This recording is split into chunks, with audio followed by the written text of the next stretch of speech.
I'll firstly go over to Celeste for apologies. Thank you, Chair. We did receive apologies from Councillor Miles and Councillor Azad for this evening. Thank you. Thank you very much. We'll then turn to item 2, which is declarations of interest. Are there any declarations of interest in regard to anything on the agenda for today? Seeing none, I shall move forward to Chair's announcements. I have no substantive announcements to make, but I do just want to note in regard to the item before us, there is a matter that is excluded from public discussion. If we do want to discuss that, can members please make sure that they indicate so that we can engage the proper procedures to process that item. So just please do address yourselves to the papers and be sure that we're not raising those items in public session. I will then move to consider the minutes of the previous meeting, item 4. This is the meeting of the 1st of July, so quite a while ago now. Were there any corrections in regard to those minutes that members wish to make? Seeing none, are we all happy to approve those as an accurate record? Aye. Thank you very much. It's unanimous. We now move to an address from a member of the public. So we have Mr. Dan Glazebrook with us today from Friends of Grand Point Nature Park. Please come up and take your seat up there. So you've got around 5 minutes, but we're not going to be overly constraining around time. Just try to keep to 5 minutes as best you can. And there'll then be a chance for the committee to ask any questions should they have any. Thank you. Yeah, if you press the little one with the little voice emanating out of it, that should put you on. Thank you very much. Okay. Well, thank you for the opportunity to address the committee today.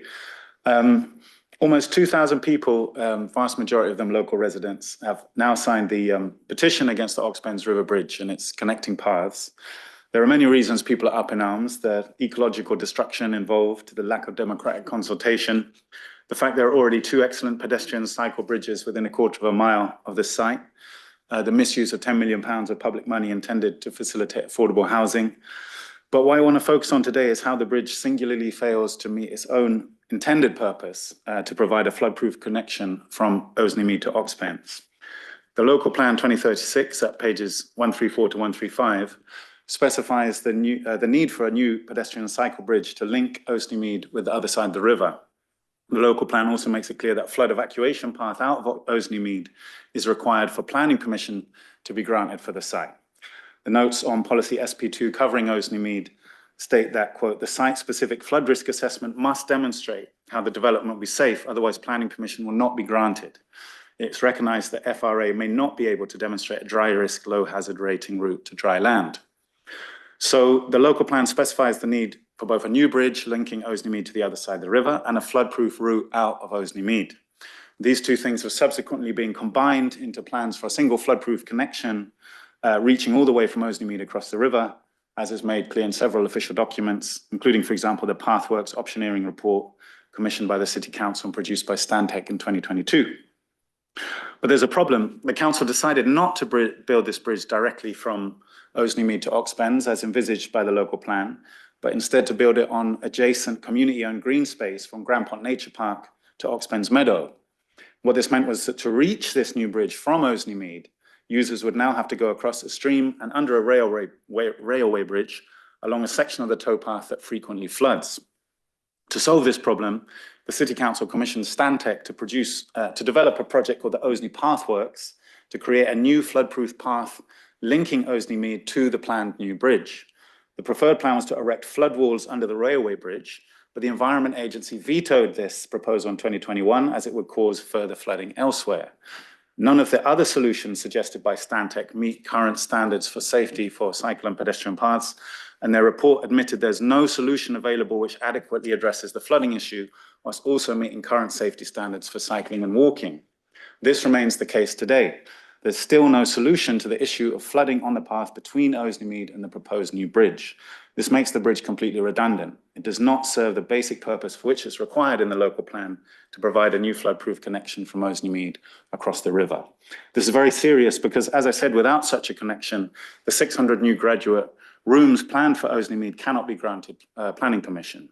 This raises the possibility of a 4th bridge within a quarter of a mile having to be built down the line, directly connecting Oasneymead and Oxbends as originally envisaged in the local plan. The City Council is right now on the verge of committing up to £14 million of public money and causing irrevocable damage to a cherished piece of countryside on our doorstep for a bridge that singularly fails to meet its basic purpose. We urge you, please do not be a party to this shocking waste of money and biodiversity. The 2,000 mostly local residents who've signed up to our campaign, of course, believe that the bridge in its current location should be scrapped altogether. However, at bare minimum, it's abundantly clear that no further funds should be committed so long as there remains no viable plan to floodproof the connection between Oasneymead and the new bridge. Without this in place, the bridge serves no purpose that's not already met by the two existing bridges in the area. If you'd like to be in touch about this or see any of the documentation I've referred to today, please don't hesitate to be in touch with us. I've emailed you already, or can provide number, whatever you prefer, means of contact, or take questions now. Thank you. Thank you very much. Your speech is very, very useful in terms of informing the committee as we move on to consider the substantive item. I now turn to the committee to ask if there are any questions. Yes, Councillor Ortino. So, yeah, sorry, can I just clarify what Scrutiny's role is in planning matters? Because obviously there's a planning committee, there's planning review committee, and then there's the court's judicial review and whatever. So it's very interesting to hear that, but is it really our role to be scrutinising planning decisions? And then, of course, we've got to be careful is that several members of this committee were on the planning committee or the planning review committee, and therefore, presumably over declarations of interest, probably only us new councillors that weren't part of that. And also councillors have expressed, probably some of the councillors have expressed views on this matter. I haven't, so I just want to be cautious of what are the limitations of us discussing planning matters, because it doesn't really feel like that's our role. And this report isn't about planning matters, it's about organising the money and technical decisions as far as I can see.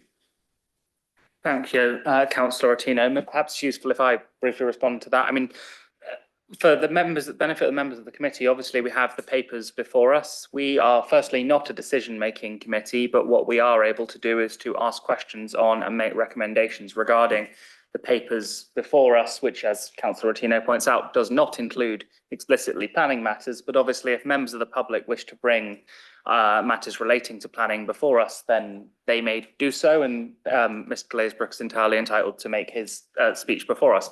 It'll be on us to constrain our remarks to what we're able to discuss. Obviously, regarding declarations of interest, item 2, I made a request for declarations of interest. If anybody becomes aware that they may in fact have a conflict of interest, I would encourage them to raise it at the appropriate moment, but they will obviously have spoken to officers and taken advice if they believe that may be the case. And we, in the absence of a declaration, should not assume a conflict. I believe Councillor Altaf Khan, you also had a hand? Yeah, just to clarify the situation, first on declaration, if I think there is a prejudicial interest or conflict of interest should be declared.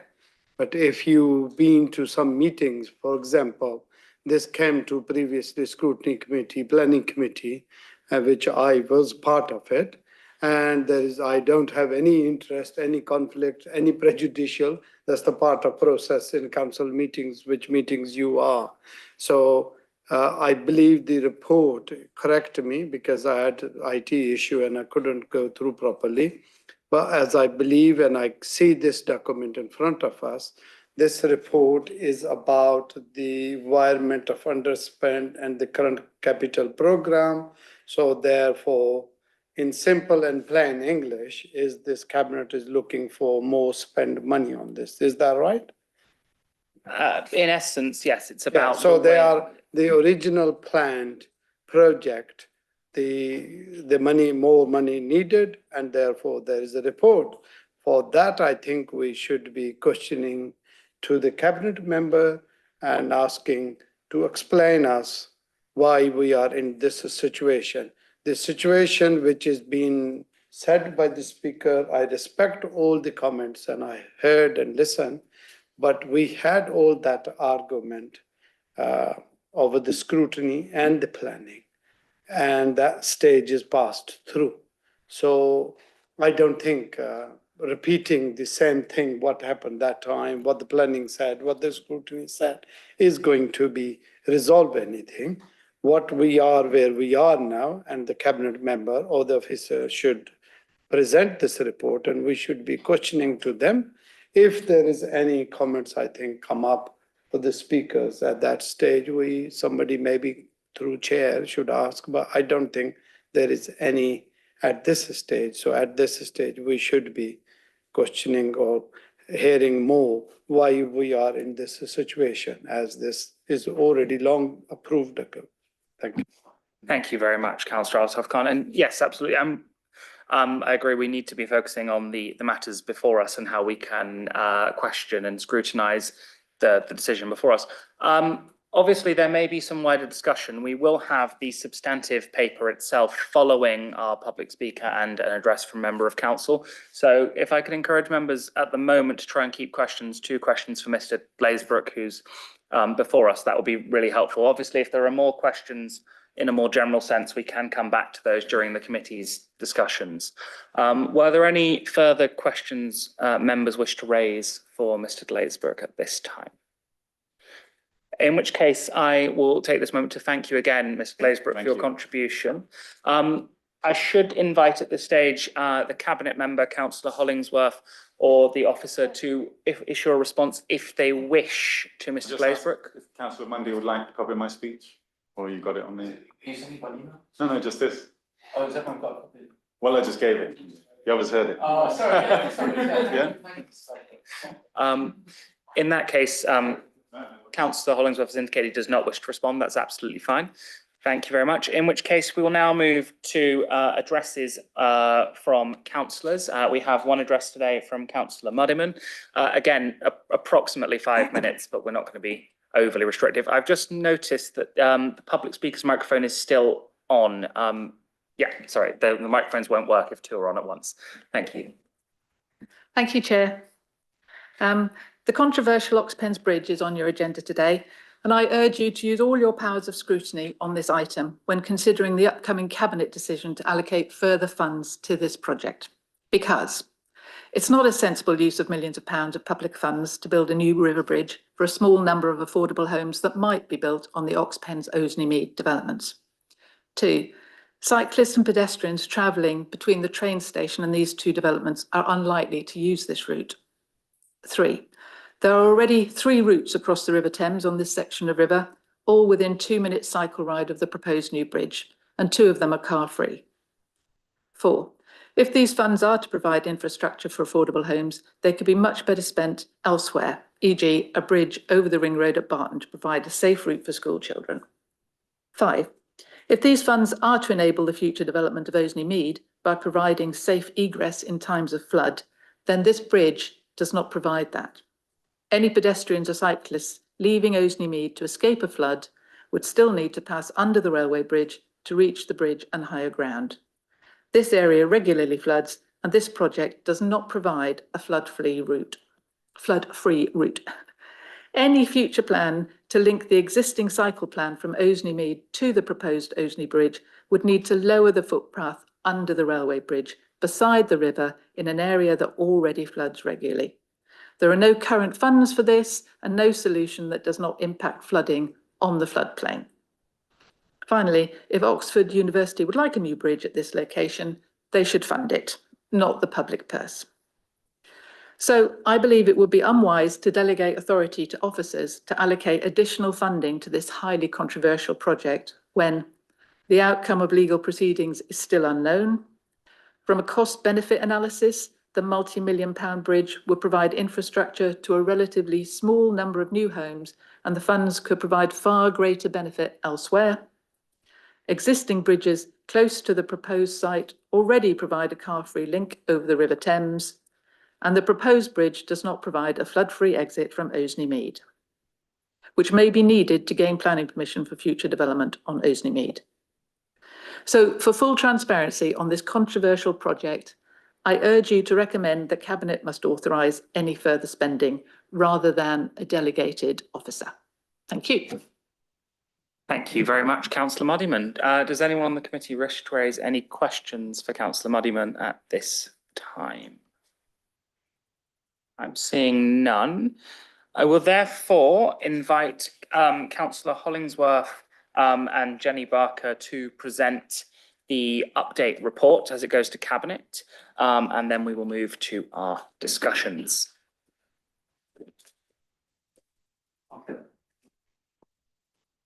I think you're on that side.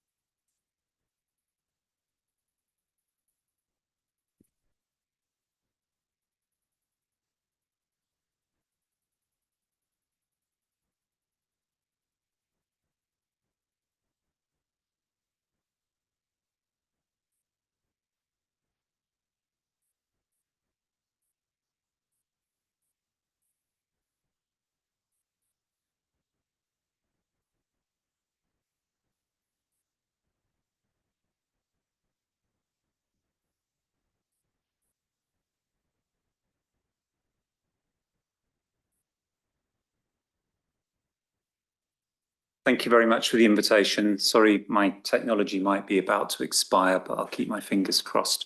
Obviously, there will likely to be plenty of questions. We're going to refer, given the interest and the detail that's required of the information, to quite a number of documents, including recent legal decision.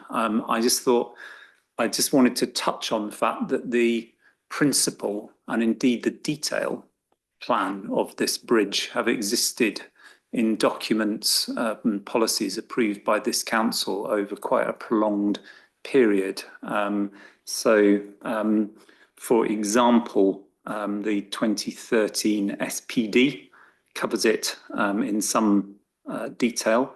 I think the West End area action plan in 2008 may well do, but that's quite a difficult document to track down.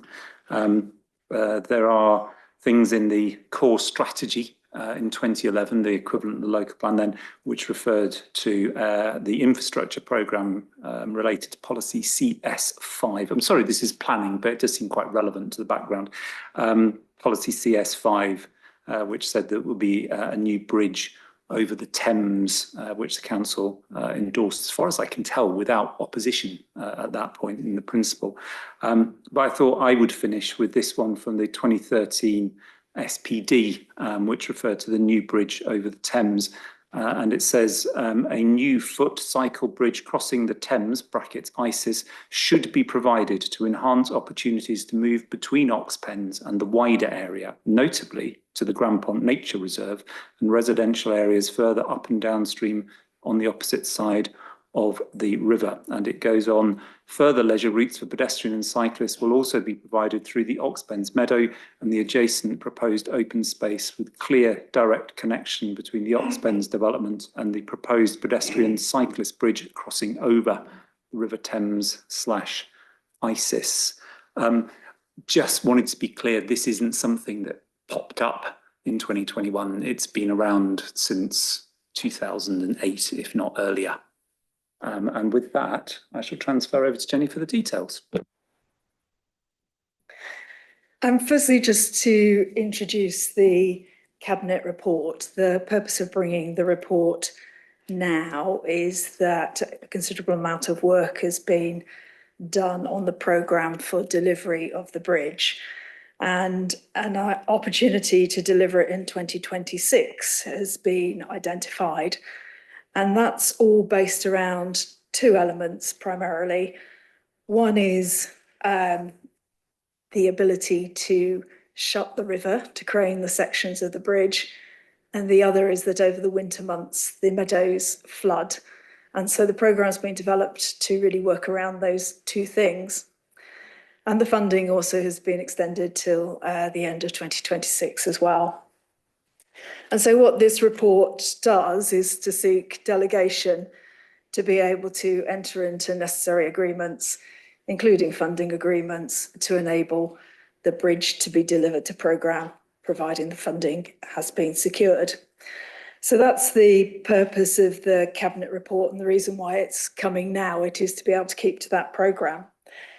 I was just going to say a few general comments around the bridge if the Scrutiny Committee are able to indulge me, and that is that Councillor Hollingsworth has highlighted that there's a long pedigree to looking to improve walking and cycling routes in the city, and also to increase the development and redevelop in the west end of the city, which is a fairly unique opportunity for growth really at the heart of the city. So the proposed bridge is infrastructure. It's designed specifically for walking and cycling and looking to create a very high quality route and one that can be used from the west and also the south of the city to reach the centre and its amenities. It will increase choice. There's no proposal to get rid of the other bridges. They will remain as well, but it provides a new route and one that certainly is designed to be very easy for cyclists to navigate. So in terms of policy, policy SP2 has already been touched on. It does support the provision of a bridge. There has been a discussion about whether or not the bridge should go directly from Oseney Mead to Oxpens. I have to say that would be a very difficult route to achieve because it would need to cross the river and the railway. And therefore what's come out of the optioneering that's been done by the County Council and latterly the City Council is the route between Oxpens and Grampont. Whilst the text for the policy highlights the need for development at Oseney Mead to include flood risk assessment, it does not require the route along the towpath as a prerequisite to development at Oseney Mead. The funding for the bridge has come from several sources. Growth deal funding was the main element of the funding that's been secured, and that funding was awarded based on looking at the cumulative growth within the city in the central, western and southern parts of the city, and using a percentage of that against the funding needed to deliver the bridge. HIF funding, housing infrastructure funding, was secured, and that is based on development at Oseney Mead of housing. If the funding is not spent on the bridge and the pathworks, it will need to be returned to the funders. The City Council cannot opt to spend it elsewhere. Delays to the project have increased costs, and hence the report that has come before you today. So the bridge has been designed specifically for the location. It's looking to minimise the impact along the river and across the meadows. We've also been looking to reduce the impact at Grampont as well. And in fact, a non-material amendment has been made, which further looks to reduce the impact on trees on the Grampont side, while still retaining an approach that would deliver a more gentle gradient for users in the future. So the Cabinet report really is before you, and the purpose of that is to put in place what's needed to be able to deliver this bridge within the timescales available, which would be 2026. Thank you very much for your contributions. It's very, very helpful. So we will now move to committee discussion. Before I go into questions, if we can start please with matters which are available for publication and which can be discussed publicly. If there are any exempt matters, we will proceed in those second so that we can effectively avoid having to go in and out of closed session, which isn't very helpful for anyone. So if we can start with public matters and then move to confidential matters later. I saw Councillor Ottino first, Councillor Althoff Khan second, and Councillor Rowley third, and we'll go in three for the first round. Yeah, so what I'm quite clear on is that you're saying that you're hoping to get the money from various other sources, university and whatever, but you're seem to be covering the deficit by transferring these funds. But then you also later on saying if we don't get the money, we might not be able to afford to go ahead. So why do we need to transfer these funds if the money doesn't come from elsewhere? It sounds like it's all in doubt. So I don't quite understand why we have to transfer. Is that just a technical thing? And what will happen to those projects that money was allocated to, even if that expenditure is delayed a year or so? I still don't understand both of those things. Thank you. I'm just going to take another couple of questions and we'll come in groups of three if that's okay. Apologies for having to keep notes of questions, but it makes things more efficient. Councillor Althoff Khan. Thank you. I heard the speaker and heard the officer and cabinet. There's a lot being addressed about design, about the good, and about the location. Everything I think is being discussed, and we are into the situation now where the only point I got out is that delay caused this extra money. So I want to ask first question to the cabinet member. Is this our first last project where we had to come back for some funds? Because I could, from top of my head, mention number of projects under this administration. I had to come back to this committee, and I've seen the reports and going back because of delay, we lost this, we got no more money. So can the cabinet member answer that is this like a routine of administration, or is there really a slippage which happens only one or two projects, or is keep going? On the officer questions, again, as Simon mentioned, why we are doing this transfer and we're hoping some money to get in. I know I heard at that start of this debate on this bridge, this biggest, the push or the money or the idea come from this growth fund. And I did hear from the county people that if we didn't have spent this or didn't go ahead with this project, that money would have been lost or gone somewhere else. So in a way, I think location, goodness, how strong is this bridge and how we would enjoy to going across pedestrian, cycling, everything is already being discussed. I'm honestly not interested at all at this stage. All I'm interested to know why we got this mess of asking more money and funds again and again for different projects. And the officers need to reassure that this is not costing the city council. We might have a budget coming up and then we are shortfalls of a lot of things because we have overspent somewhere else. I don't want to see that position and that time. I know administration will say, or opposition talking about the lot of projects, they should find the money, but the money is already being spent by the cabinet. Thank you. Thank you very much, Councillor Altaf Khan. I'll come lastly to Councillor Rowley. Thank you, Chair.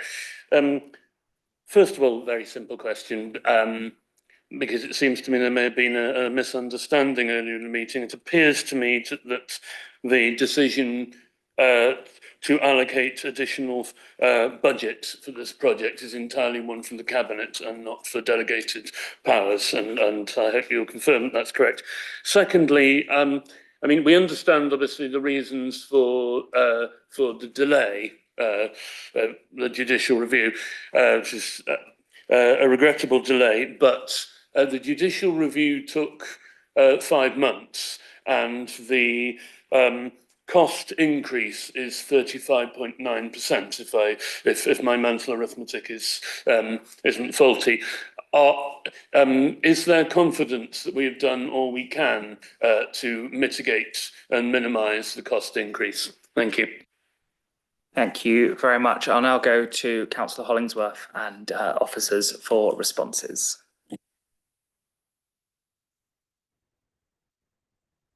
So just juggling, trying to remember who was going to respond to which bits. I will do as we did before, so I'll start off with the broad brush issues, and then Jenny will pick up the detail. Councillor Tino's question, that I'm going to leave entirely to you, because that's into technicalities of exactly how the process follows in terms of the capital programme. The second question from Councillor Altaf Khan, I mean, is this a one-off? No, of course it's not. As anybody who's looked at any capital programme project anywhere bluntly in the world, since 2020 and particularly since 2022. There has been COVID and there's been the Russian invasion of Ukraine, which have had fundamental impacts on the entire construction industry, and every single infrastructure project in the world has increased in costs in unpredictable way as a result, of which I am sure you're aware. As to the costs which may or may not come from a legal challenge, I have no idea whether we could identify that and draw it out. It's clearly an issue which is discussed at government level and is discussed elsewhere. There is a concern. I just double checked, and of course, different administration, but one you'll be familiar with, Oxfordshire County Council, and the HIF1 project in Didcot, where there was indeed a legal challenge of a sort after the planning committee there refused to approve the county council's own scheme. And in December 2024, the cost of that, the consequence of that was possibly, if you could identify and differentiate between what was down to the legal and process challenge and what was down to the inflation issues driven by the actions of Putin, was 28 million, rather more than we're looking at. So I don't think it's possible to pin it down, and people can draw what conclusions they like from whether legal challenges need to be quicker and less costly, or not.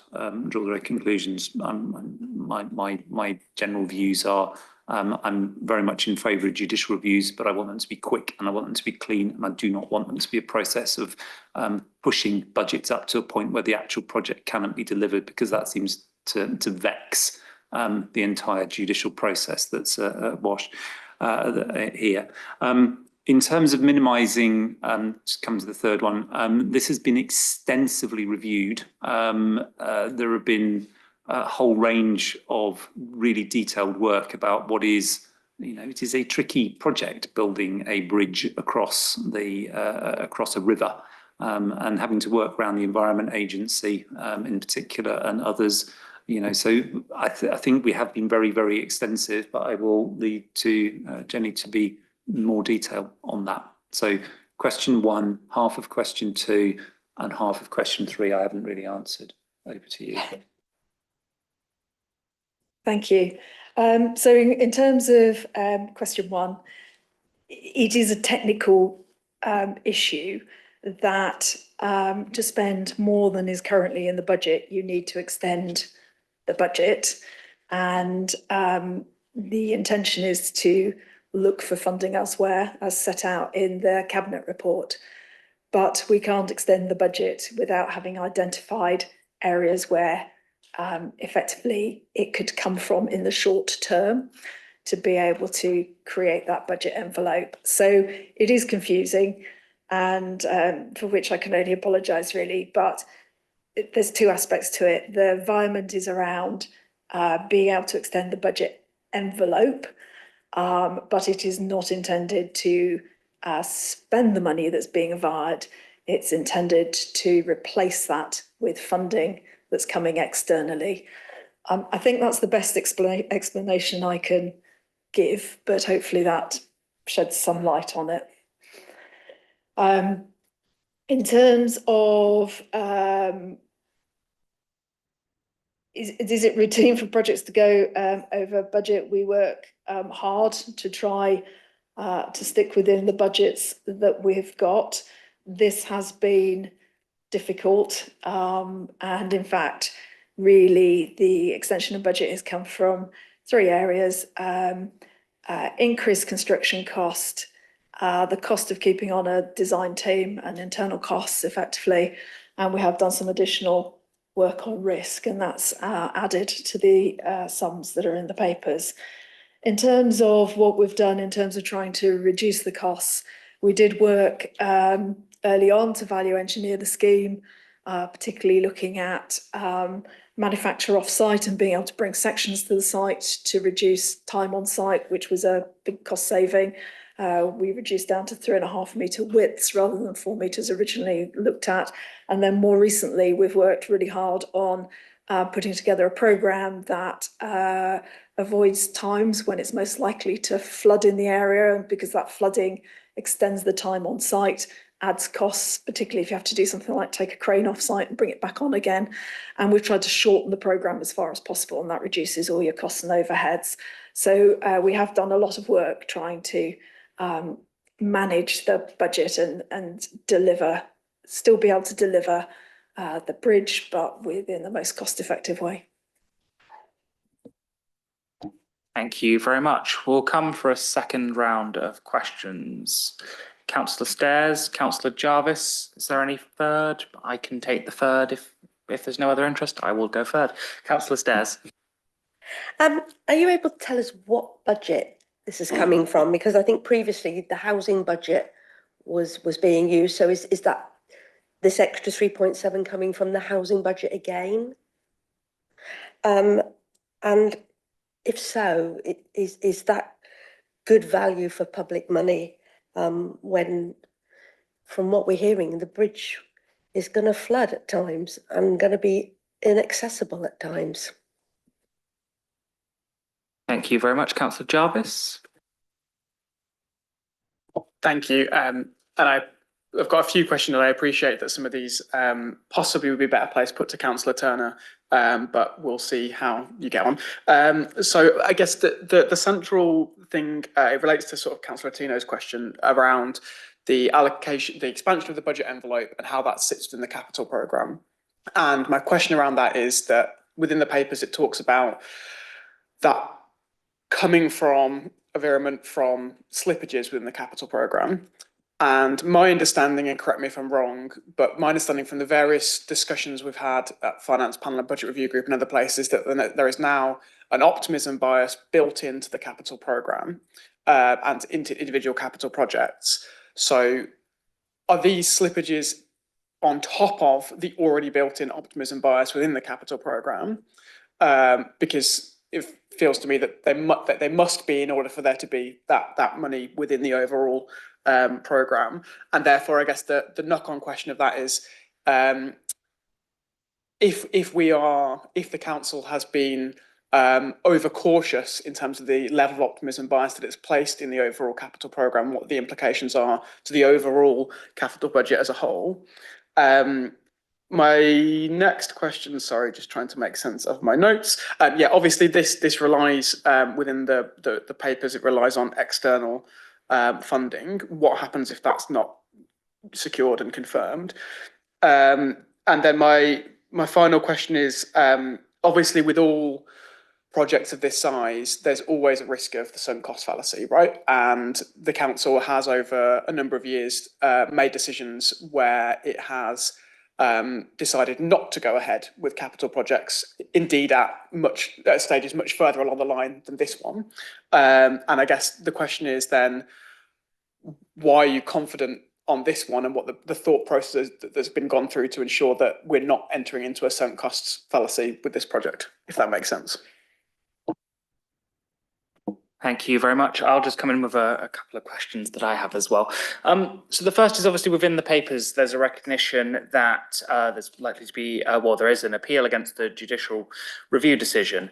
Does this costing account for the possibility of further delay? And are we likely to be in a situation where following that judicial review appeal, we might be coming back to ask for further money for the construction? It'd be very useful to get a confirmation that with this question, with this paper going to Cabinet, this is covering any subsequent arisings of delay, because it would be rather unfortunate were the matter to come back with even more cost for the council. And sort of linked to Councillor Jarvis's question around the slippages, can we get confirmation, and I recognise that it is being taken from slippage, but that we are sure that there is no impact on any other elements of the capital programme arising from this extra spend in the event that no other body comes forward to fund these matters and it ends up having to come out of our capital budgets? Thank you very much.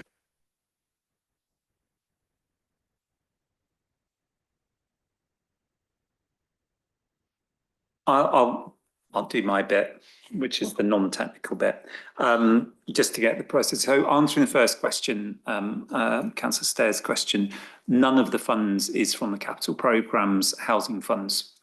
This is money that was received by well, I suppose collectively, well, it was received by Oxfordshire County Council. They were the recipients of the funding, and the funding was from the government. And it was for the Oxfordshire Growth Deal, which was signed by all 6 councils. And so the initial starting point sum of money was from the government to Oxfordshire County Council, and they in turn, after a considerable period, which I can't remember off the top of my head, but it took them a very long time to decide that the City Council could do this work for them. I don't have the number immediately off the top of my head, but perhaps we could include that. Is obviously, should this project not go ahead at some point, then all the costs which we have incurred as a council will be money we'll be keeping to cover those costs, and we'll be giving rather less money back to Oxfordshire County Council, who will then have to give it back to the government and explain what happened to it. So there are downsides to that, but I can't remember the number off the top of my head, but it is in millions. 8.8 from Cresta. Have we spent it all? No, we haven't spent it. No. The 8.8 was the original, and we've spent, must be a couple of million by now, but I will double check the figure. On the budget envelope question, those are good questions which Councillor Turner would answer better than I will. So I'm not going to attempt to do too much on that, other than to note that there is optimism bias in the capital programme. This will be, to some extent, adjusting that, but one of the issues, and this was picked up, I hope, off the answer to Councillor Altaf Khan's question, a lot of things are moving in ways they didn't normally move, and that then means you have to pause and think about whether to proceed with them, and so on. So I don't think it has any direct and negative impact. There is an impact already there. An appeal to the JR, I'll let you answer whether that is covered by the enhanced money for risk assessment, the risk allowance, and I can't remember why I wrote slippage W, but I think I've already answered it. I was in the middle of a word and stopped, obviously, but happy to come back to those. Oh, sunk cost fallacy. I think the crucial thing that is to understand whose costs are being sunk, and that's why I wanted to get that over. You know, this is a really crucial element of any decision-making process that we go through. Right.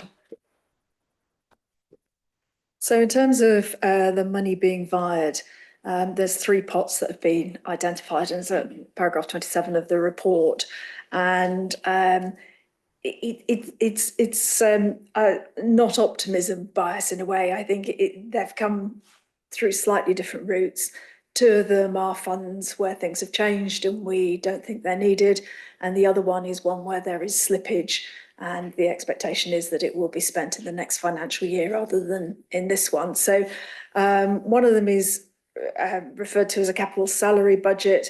That was a budget that was put together to basically cover staff time on projects, tending to be older projects, where they didn't make a separate allowance for that. Now, that's been around for a couple of years and hasn't been needed in the full amount of the budget, and therefore there is currently some money sat in it. So that's the largest chunk. A planned maintenance budget, that's where there won't be spend in this financial year, and it's not needed till next financial year.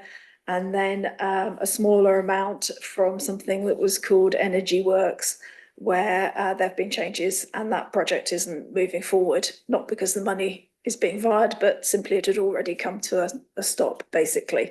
So it's not optimism bias, it is individual pots that have been identified where money can be vied in this financial year and it won't impact the wider capital programme.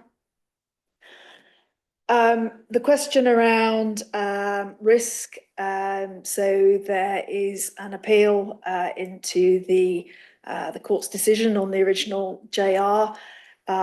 We have budgeted on the basis that we'd be looking to deliver the bridge in 2026. If that appeal goes forward to a hearing, and given the timescales, you wouldn't be able to deliver the bridge in 2026, is my expectation, and therefore you would have to go back to the budget and look at it further. So I think that's covered off the points asked. Thank you very much, Councillor Ottino. I can see you get to come in. I just want to sort of summarise. So there's 4 recommendations, 3 of which are delegating powers to the Deputy Chief Executive. None of us have asked questions about that, probably no issues around. And then there's am I right in summarising this as an accounting illusion, which isn't going to happen, and if the money doesn't come from somewhere else, there'll be another decision coming back about whether you went forward with this or not, and where the money would come from, possibly from here, but possibly from magically elsewhere, but we would get a chance to scrutinise that in the future. So, sorry, I was going to say, if Nigel Kennedy is here, I'm sure he wouldn't call it an accounting illusion, but it has been carefully looked at. But what we're asking Cabinet to look at is extending the budget through these environments to give us the opportunity to secure other funding to enable the project to go forward. It is not the intention through this paper to ask to be able to spend the funds identified for environment.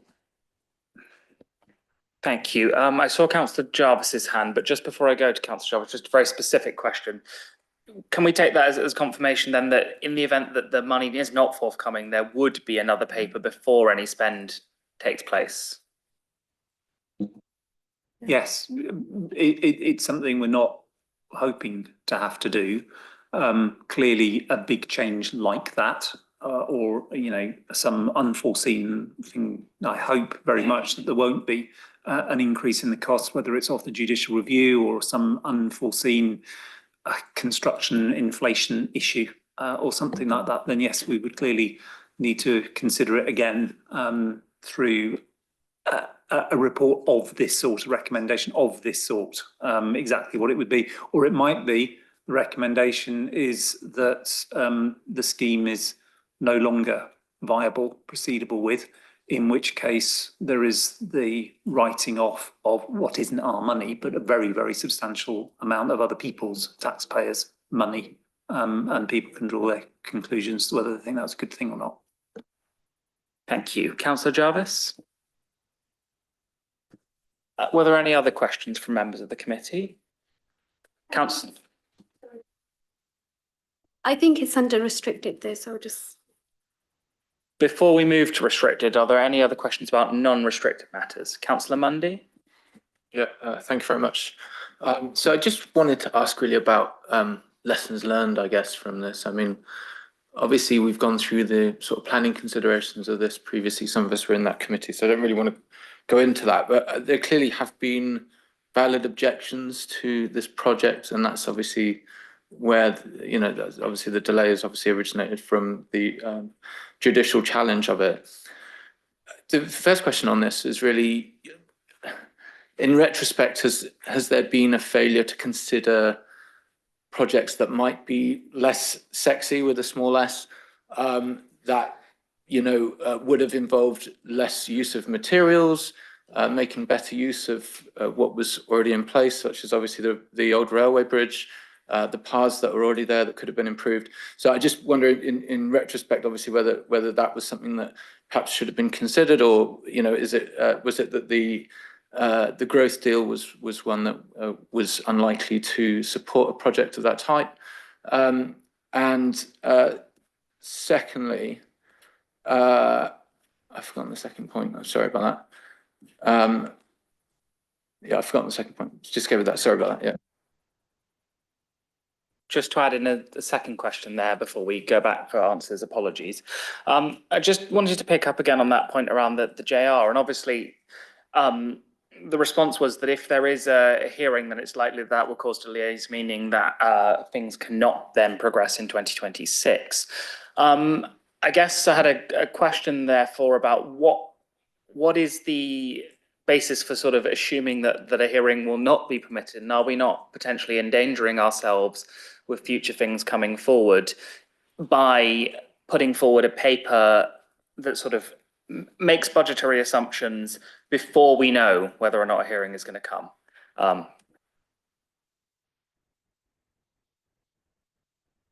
I'll try and answer. I'll answer it in such a way that Edward maybe remembers his second question, so I'm doing it.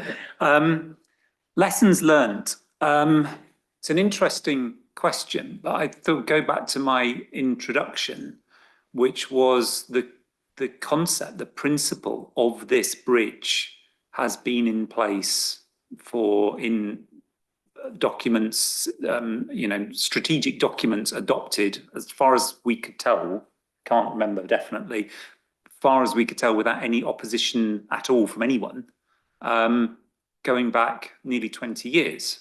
And if you look, say, at the 2013, trying to remember what it was, but anyway, the precise drawing, which is actually the very, very similar to the precise location of the bridge that was subject to a planning permission, was in documents adopted consulted on extensively, and then adopted in full council meetings by this council. So I think that issue of the principle, what's the right route, what's the purpose of it? It's not just a flood scheme, it's a way of connecting different parts of the city together, as I read out from that 2013 document, the SPD.